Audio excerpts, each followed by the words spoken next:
ओम शांति। आपका प्रश्न है, स्वर्ग में पहले जन्म में श्री कृष्ण के साथ आने वाली 9 लाख आत्माओं की निशानियां व पुरुषार्थ क्या होगा?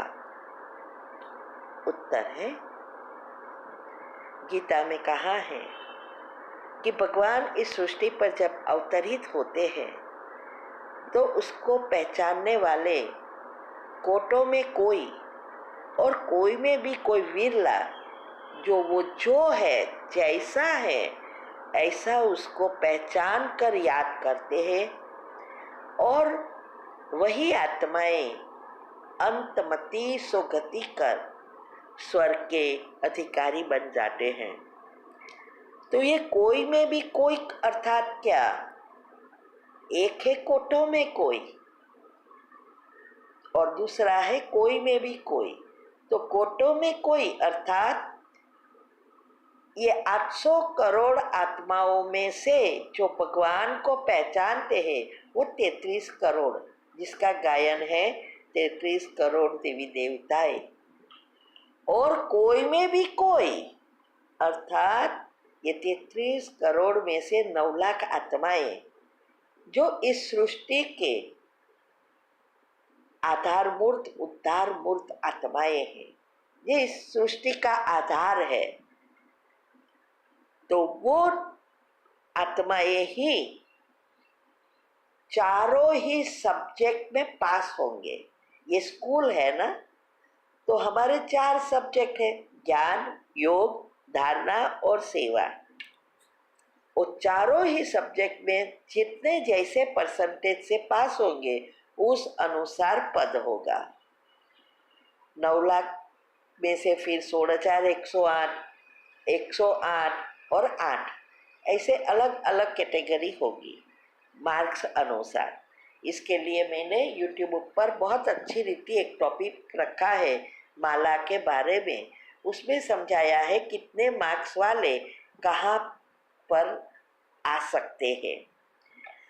तो ये 9 लाख आत्माएं ही कुल देवियां हैं, पूर्वज है।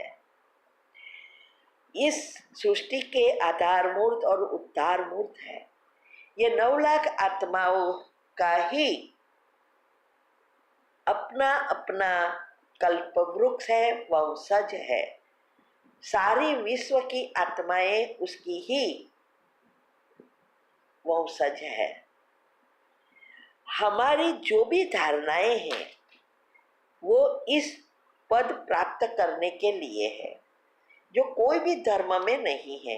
ये भगवान आके ही बताते हैं कि कैसे मन बुद्धि से डिटैच हो सकते, और जब हम मन बुद्धि से डिटैच हो गए तभी अंतमति सुगति 1 सेकंड का पेपर पास कर सकेंगे।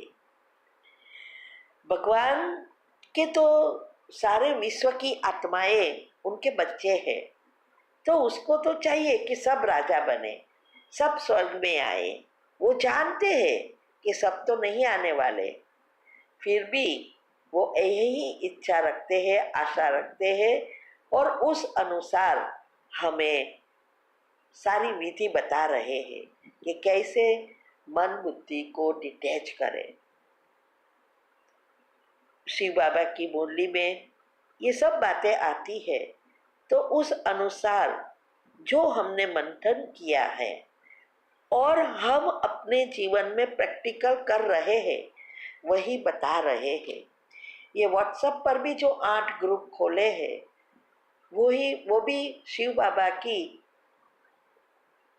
टचिंग से ही खुले हुए हैं। जो हम खुद करते हैं वही बता रहे हैं। तो जो पहले जन्म में आने वाली आत्माएं हैं वो नीचे की सभी धारणाओं पर माना बातों पर ध्यान रखकर संपूर्ण पवित्र बनने का तीव्र पुरुषार्थ करेंगे।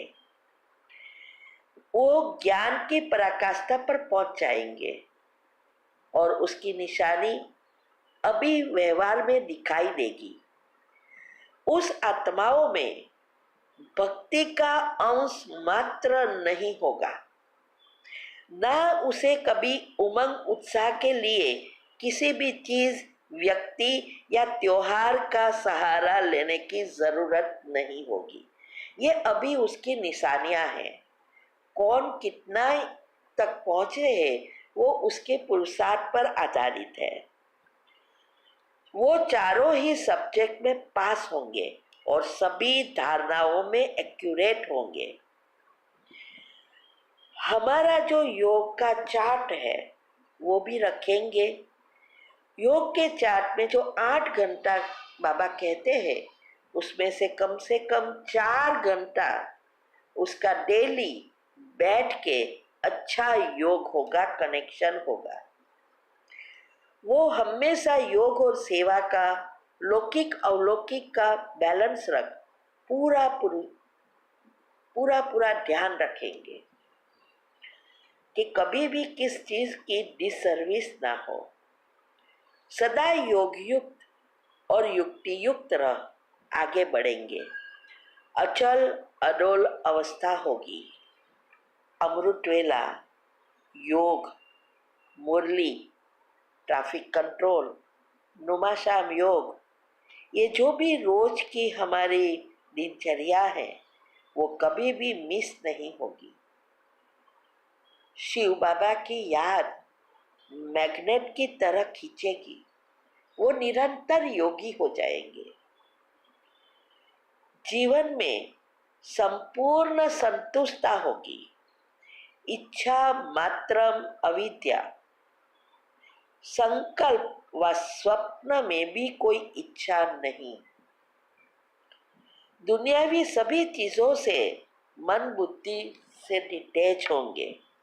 वस्तु, व्यक्ति, वैभव, संबंधों में भी डिटैच, सभी चीजों से डिटैच रहना। सबके साथ है। सब चीज जो भी हमें मिली है सब उपयोग भी करना है, लेकिन सब कुछ यूज करते हुए, सबके साथ रहते हुए मन बुद्धि से डिटैच। न खाने पीने का शौक, न घूमने फिरने का शौक, न कपड़े के फैशन का शौक, कोई भी फैशन चीज का शौक ना हो, और मान शान नाम से भी परे होंगे। उसकी सुबह से रात तक की दिनचर्या के साथ मनचर्या एक्यूरेट होगी। आलस्य, अलबेलापन, निंद्रा, भोग, विलास सबसे मुक्त।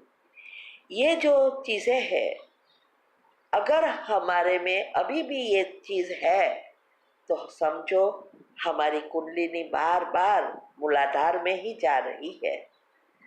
जब हम उससे ऊपर उठेंगे तब हम आगे के चक्र खोल सकेंगे। उसकी अचल अडोल अवस्था होगी। कितनी भी कड़ी परिस्थिति आए या पेपर आए, बीमारी आए, कुछ भी हो, सेकंड में फुल स्टॉप लगा देंगे। क्योंकि कर्म की गति और ड्रामा का ज्ञान रग रग में बैठा हुआ होगा। उनकी सकारात्मकता नेचुरल होगी। ज्ञान स्वरूप होंगे। चाल चलन, चेहरे, वाणी, व्यवहार में ज्ञान प्रकट होगा, दिखाई देगा। उनका जीवन ज्ञान स्वरूप होगा। ड्रामा और कर्म की गति का उपयोग कर हर समस्या में फुल स्टॉप लगाकर कर्म को समाप्त कर संस्कार परिवर्तन कर आगे बढ़ेंगे। संपूर्ण पवित्र होंगे। स्वप्न शुद्ध पवित्र, विकार और विकर्म से मुक्त होंगे। पुराने हिसाब किताब सब चुकतू कर कर्म बंधन समाप्त कर कर्म संबंधों में परिवर्तन कर देंगे। एक एक चीज को भगवान की अमानत समझकर उसका ध्यान रखेंगे। कोई भी चीज का कहाँ भी व्यर्थ न जाए, सदा सदुपयोग करेंगे। इसके लिए मैंने 7 पत्ते का बिल्ली पत्र और अज्ञारस रोज करना है, आध्यात्मिकता से, भक्ति वाली नहीं।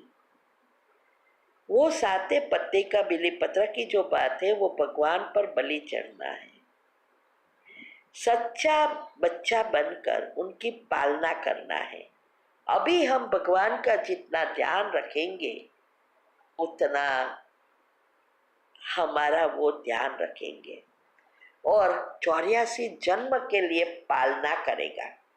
एक जन्म बच्चा बना लो। इसीलिए गीता में भी बताया है कि भक्त आत्मा मुझे प्रिय है, लेकिन ज्ञानी तो आत्मा मुझे अति प्रिय है। भक्तों का ध्यान में माना भगवान रखता है और भगवान का ध्यान ज्ञानी रखता है। भक्त मेरा छोटा बेटा है, ज्ञानी मेरा बड़ा बेटा है। इसीलिए दुनिया में भी जब बच्चे छोटे हैं तो बच्चे का ध्यान माता पिता रखते हैं। बच्चा बड़ा होता है तो वो बच्चा माता पिता का ध्यान रखेगा।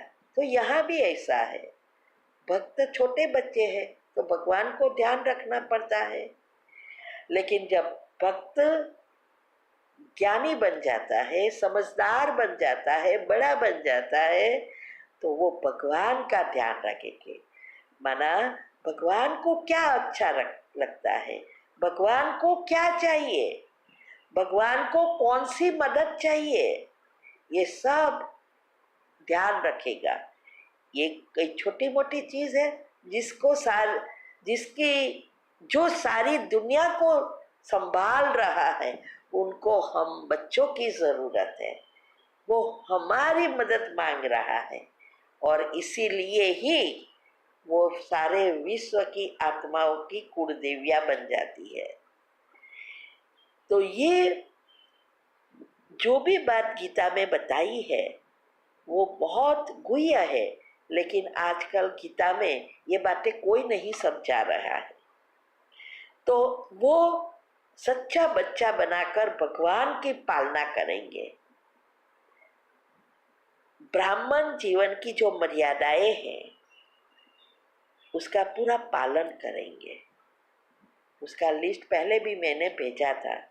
और सूक्ष्म पापों से कंप्लीटली मुक्त होंगे, इसका भी मैंने लिस्ट भेजा था। ये कर्म की गति बहुत सूक्ष्म है। वो मैंने YouTube पर कर्म की गति आध्यात्मिकता से बताई है। सूक्ष्म से सूक्ष्म है, इसीलिए उसकी गति को अच्छी रीति समझकर हमें नए पाप कर्मों से बचना है, क्योंकि अभी हमारी कर्म की गति का नियम बदल गया।